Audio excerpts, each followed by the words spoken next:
Separation anxiety.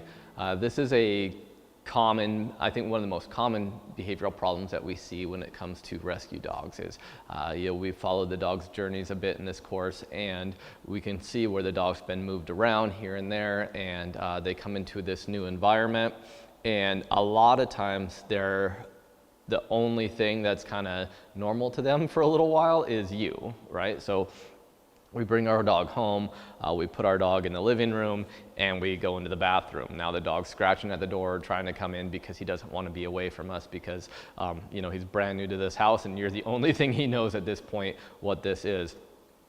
We start running into those problems because we do have to go to work, and we leave the dog at home, we go to work, and we have notes on our door that says your dog is howling or barking, or we have some problems in the home where the dog has been scratching or tearing up some furniture, things like that, just because they've been stressed a little bit. So for me, some big ways to prevent that before it starts is ignoring the dog a little bit. That's kind of the first one. It makes us feel good when the dogs rely on us a little bit.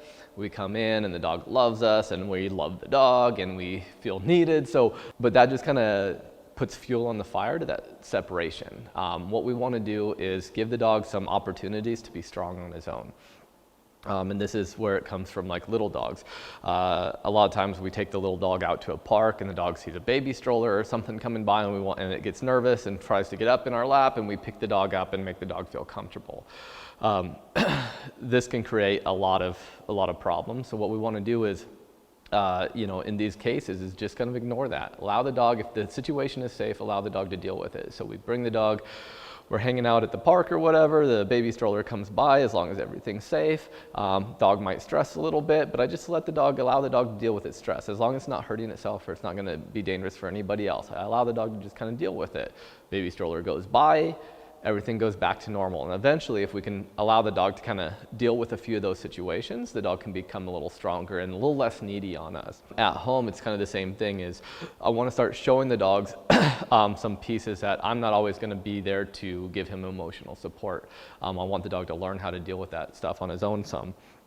So when I leave and I return and my dog's really excited to see me, I just ignore him. And I ignore him until he settles in and everything's comfortable. Then I can greet him and whatever. And this can be one of the hardest parts for a lot of people because they want to see their dog or they want to get after their dog because their dog is excited and jumping up on them. And this is one of these things where it just can create more and more problems. Bad attention is still attention, and that's what the dog is seeking right now. So if we do anything where I leave and come back, general rule of thumb is about the first 10 minutes before you leave, you ignore the dog completely. You don't want the dog to get really, really excited. Hi, buddy, I'm gonna miss you. And he gets really excited, and then I walk out the door. Well, I just charged the dog up, and then I left. So now the dog's gonna put that energy somewhere. The other thing is when I come home, right? So when I walk in the door, and the dog's really excited to see me, and I get really excited to see him, and I give him a bunch of love. Or if I get mad at the dog is jumping on me and I'm in my work clothes and I want to, hey, knock it off, don't jump on me. I'm still giving the dog attention, which is what he's looking for.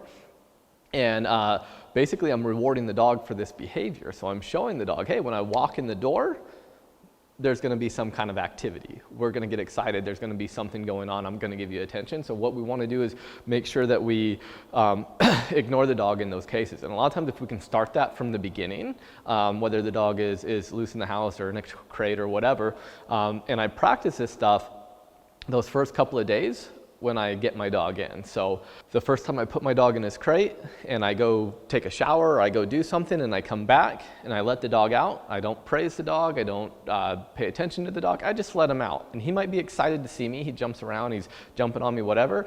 I ignore that behavior for a little while. And once he settles down and realizes that it's not like a big party when he comes out of his crate, or it's not a big party when I walk in the door, then I'll start paying attention to him. And what we just want to create is just not a big deal. It's not a big deal that you go in your crate. It's not a big deal that you go out of your crate.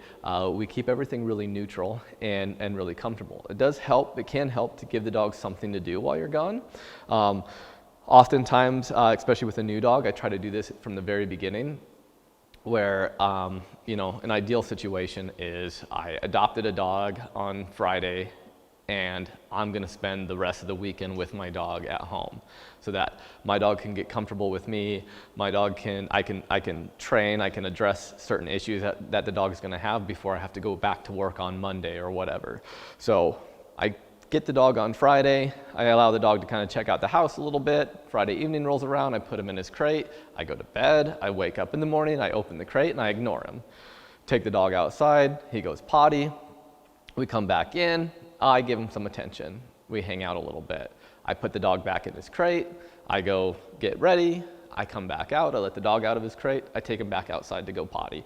And I kind of do these little behaviors throughout the day. I just flow through this throughout the day.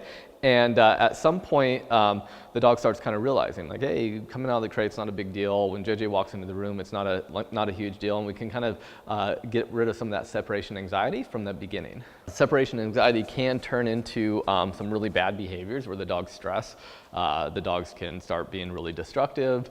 The dogs can be destructive to themselves. We've seen dogs chewing on their paws and licking their paws to the point that they're breaking the skin and they're bleeding.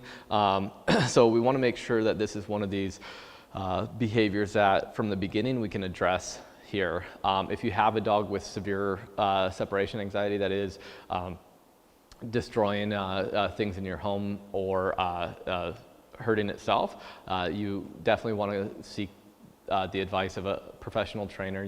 Find somebody in your area and find somebody that can help you work on that.